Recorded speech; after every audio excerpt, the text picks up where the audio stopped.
As long as it has no additives in it. There are different types of additives that do exist, and you have to be sure that it's not in there. What's that?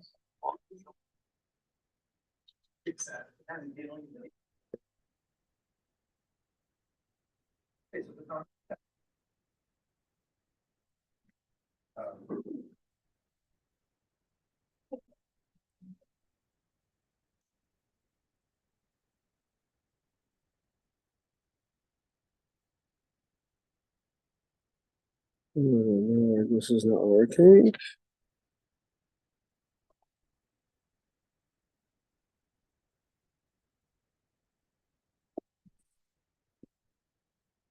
What happened to Mendy Fagelstock?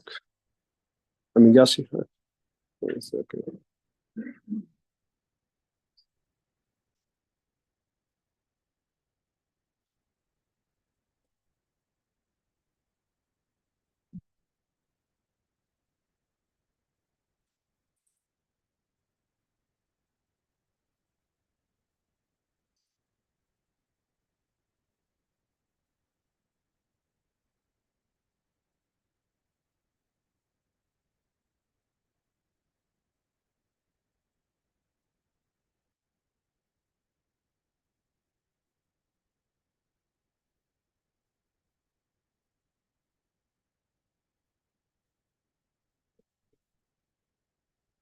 Okay, we're going to begin. So we're up to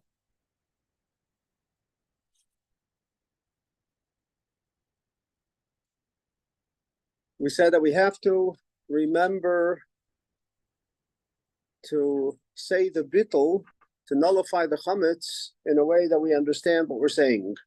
If you don't understand the Aramaic, which is the lashon, which is the language that the chachamim used to do the bittul chametz, if you don't understand it in Aramaic, it's best to actually say it in English or in Hebrew, in a language that you understand.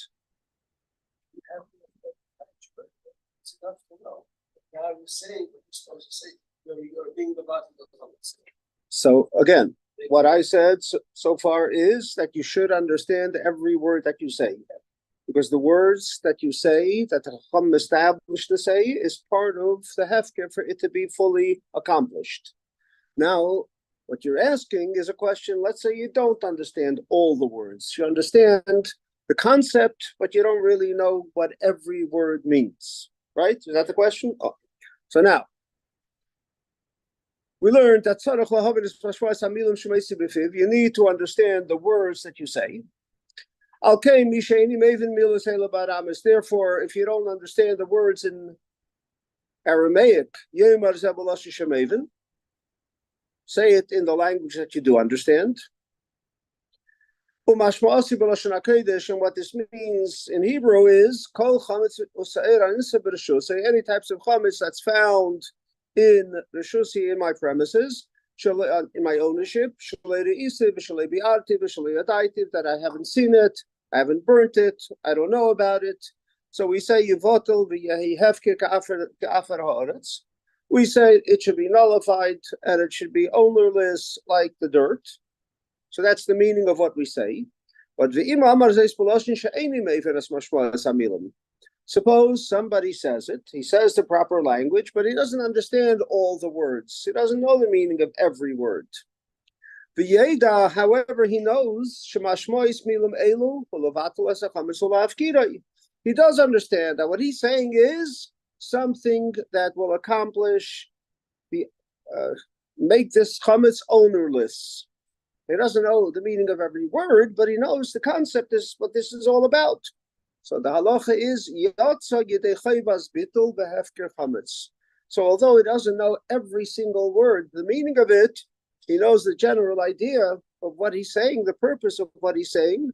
So then he has still fulfilled his obligation of being mevatel the chametz. So it's best to know the meaning of every word, or say it in English, so you certainly understand if you speak English. But if you don't, as long as you know what you're doing, you can fulfill your obligation. Adam Sha'izev is basically somebody who leaves his home, the time of B'dikas Chametz, as we said, Yud Gimel at night. This year, the first Seder is Monday night, so Sunday night is the time for B'dikas Chametz. But suppose somebody leaves Sunday afternoon. He doesn't have an obligation to check Chametz yet, because obligation becomes Sunday night, and he leaves before. However, but he plans on returning. He's leaving for the first days of Pesach, and he's coming back for the last days. And he can't be here Sunday night to check the chametz because he's leaving Sunday morning. He has a flight to Yisroel or whatever.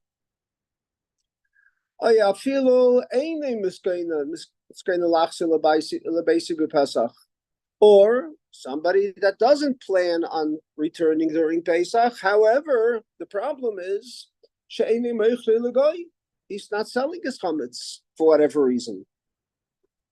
So we're talking about somebody that's leaving before Pesach, before the time of B'dikas Chametz arrives, which is Sunday. Sunday night is the time for B'dikas Chametz, and he's leaving on Sunday morning.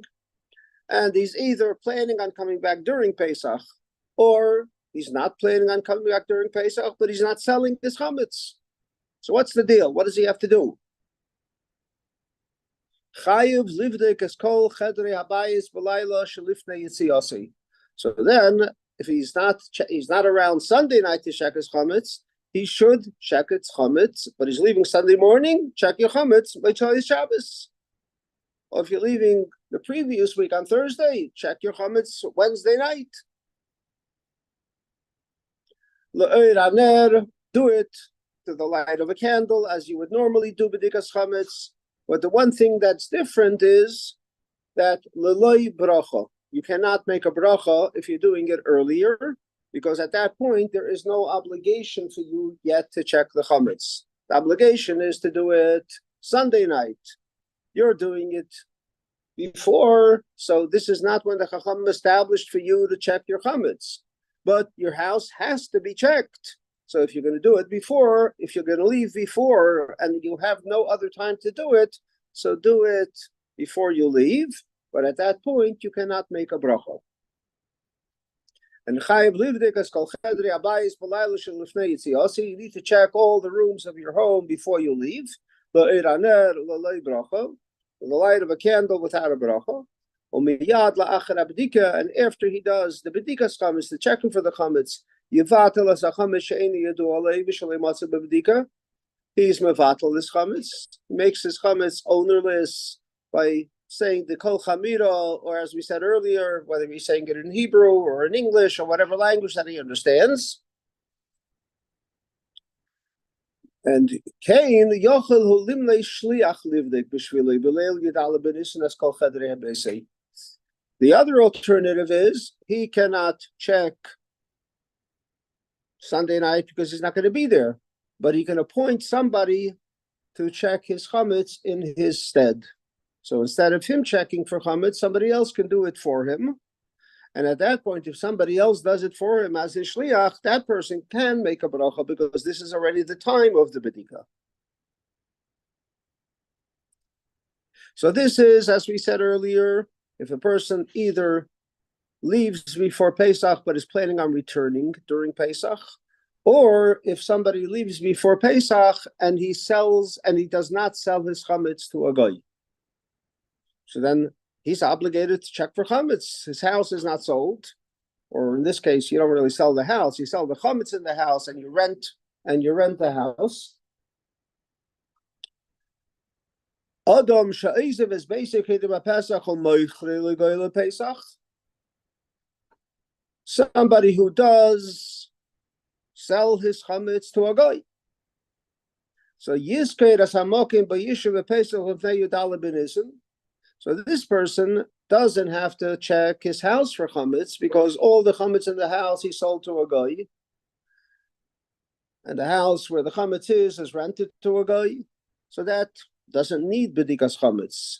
But in order for him to fulfill the mitzvah of B'dikas Chametz, he can do it by renting the place that he's staying in. So even if he doesn't rent it, he's staying with a friend, he can make up with his friend that, you know what, the room that I'm using, I'm going to rent from you. And then that room that he is renting from the person that he's staying with becomes his room, and he then has the obligation to check his room for chametz at the time of the bdika, which is Sunday night. And so too, no matter what, wherever he is for b'dikas chametz, or whenever he does the b'dikas chametz, you also have to remember to do bittul, to nullify the chametz that you don't know about, that you haven't found, so that you know for sure you've taken care of both chametz that you know, chametz that you don't know. You've established them to be ownerless or sold it to a guy, whatever you've done in whatever way that you've done. Bottom line, you don't own any chametz during Pesach. If someone doesn't have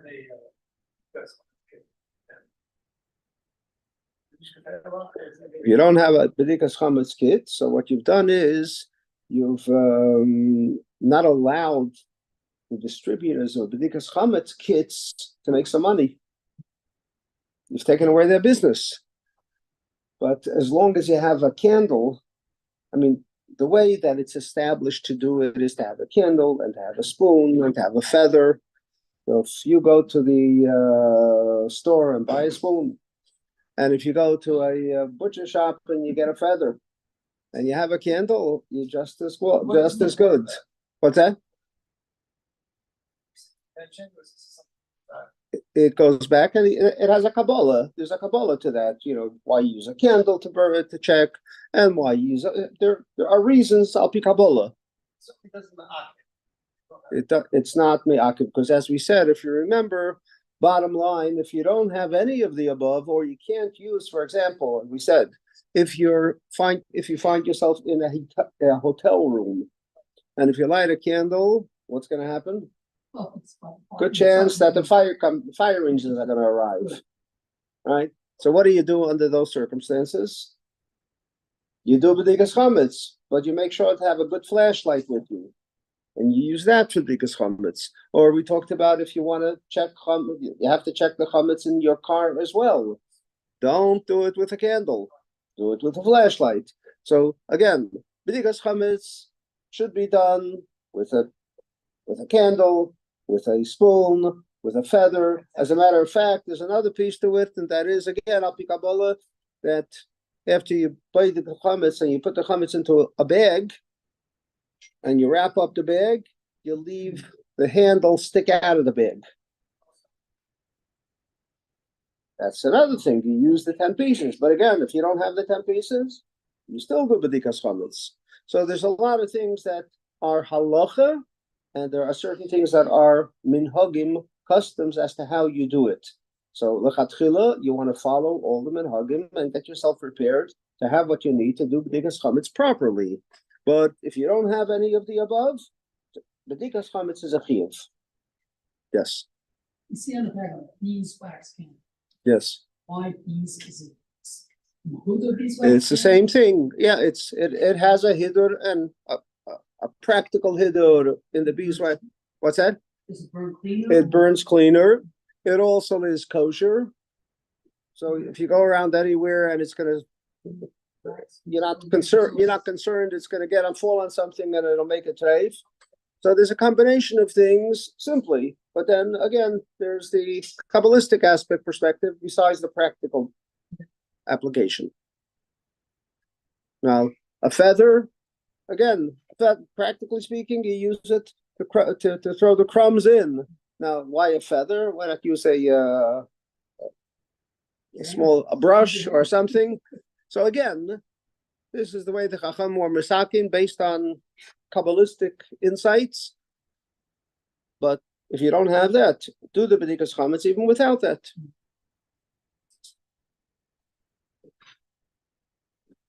B'mahalach chodesh Nisan. I'm sorry. Im shachach v'lei b'dikas v'isei mechametz. If you forgot to do b'dikas chametz, we talk about you have to do b'dikas chametz. But if you forgot,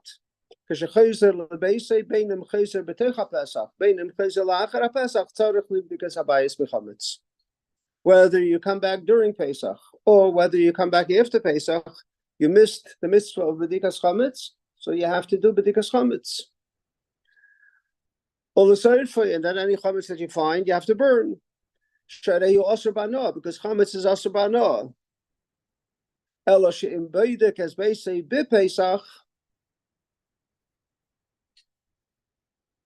if you check your chametz during Pesach, the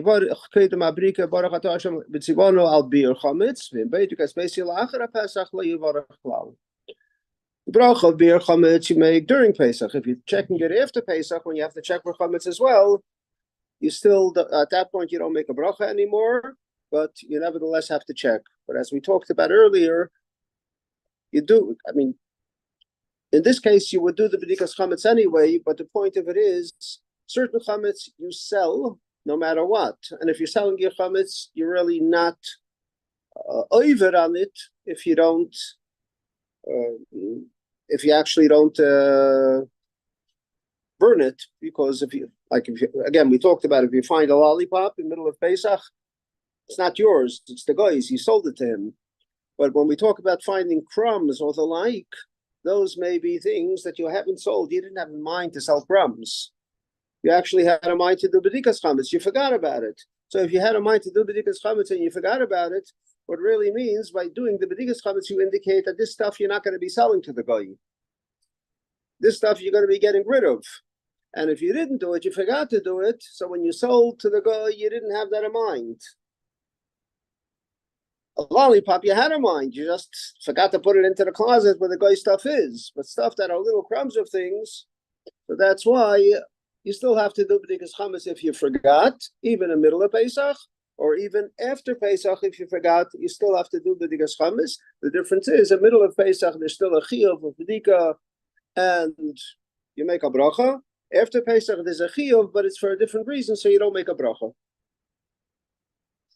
And with this, we'll go to Ma'ariv.